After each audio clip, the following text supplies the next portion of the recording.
আমরা একটা স্বরকে বিভিন্নভাবে সুরের অলংকার তৈরি করব।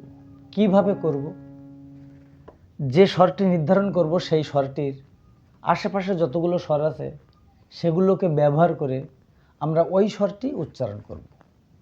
আজকে আমরা ধরে নিলাম স্বরটি সি শার্প নিলাম, সি শার্প আমাদের ছা, তা আমরা কিভাবে সেটা প্রয়োগ করব? সা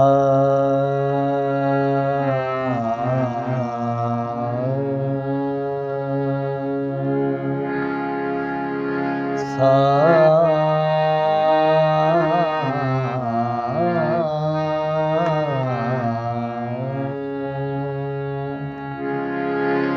সা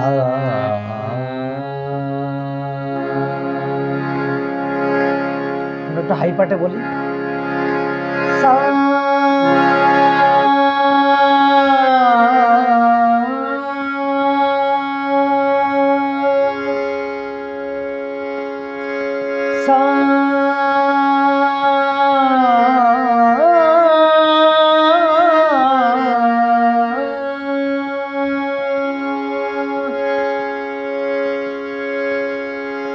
সা